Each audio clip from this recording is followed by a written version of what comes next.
being alone. The trees, it's the sky. Without any traffic, any cars, cell phones. A sense of peace, a sense of purpose. Natural beauty. Being outside, being one with nature is very, it's a part of me. It's something that's always been in my life. I've always been outside and always been the nature spotter. So I'd see deer when my dad and I would go on walks. It seems to me that as soon as I go outside, I remember to breathe more deeply. Whether it's at the beach or in the woods, I go to a state park near my house with the dog and take him for romps through the woods, and I just find myself loosening. I take a deep breath and I remember, oh yeah, I need to slow down. My mood and the way I feel in the different seasons really changes. I can feel myself just relax, think a little clearer. It makes me feel, I guess, more alive. I guess it makes me feel more at peace. When I'm in a nice, quiet, beautiful place, it's just very relaxing and very stress relieving.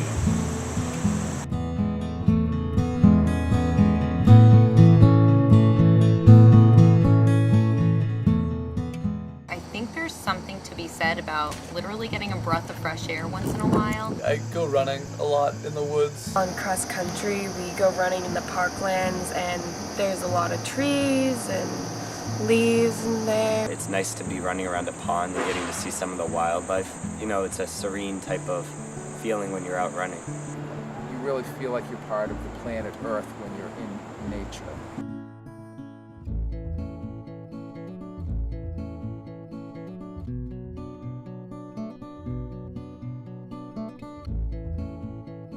Me and my friends went whitewater rafting up in Maine this past summer, and the area of Maine we were in was pretty secluded, and there wasn't a lot of commercial businesses, and it was very different from Hopedale and the surrounding area. It was nice to get away. It felt like we had escaped from society for a little bit, and we got to really take in, not only the river but the woods where we camped. And I went to Zion National Park this summer, and the sounds and the smells are sounds, smells, and sights that I would not normally see here. And they're very relaxing, and they give me a chance to think about things that are larger than life. And we got to this overlook, and I remember capturing an image on film, but also in my mind, of my brothers trying to climb the face of this cliffside, and my sister dangling her feet. And it was at that moment I truly realized how important my family was to me, and also I think it wouldn't have seemed as important had we been elsewhere. I think nature truly enhanced the moment.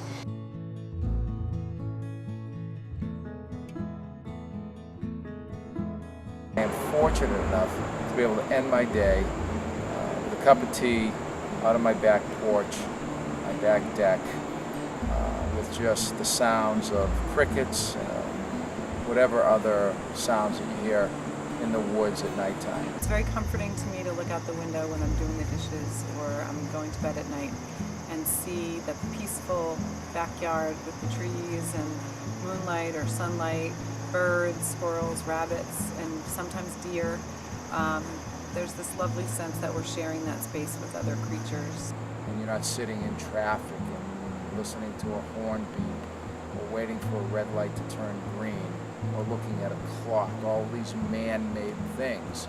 You're actually surrounding yourself with things that were not created by a human being. I also feel just more connected with my surroundings, and also just it's almost reflective in that regards.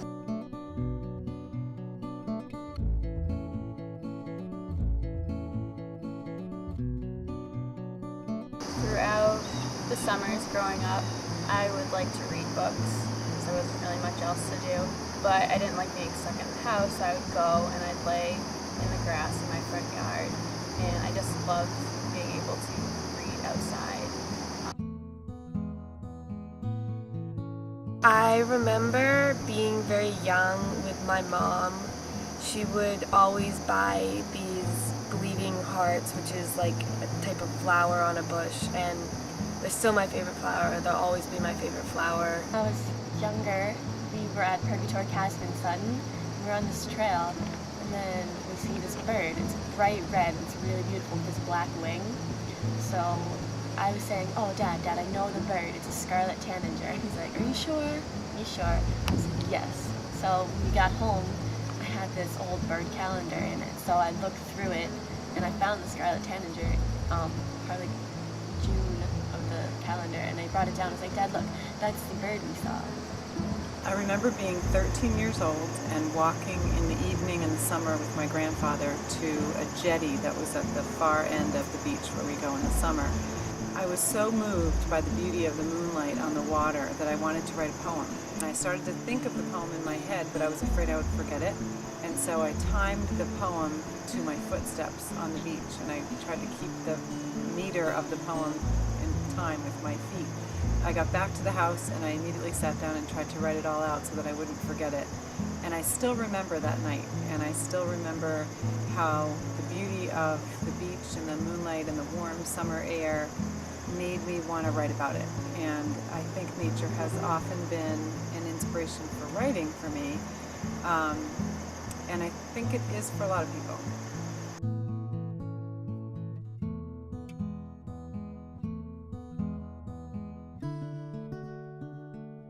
So that to me is nature.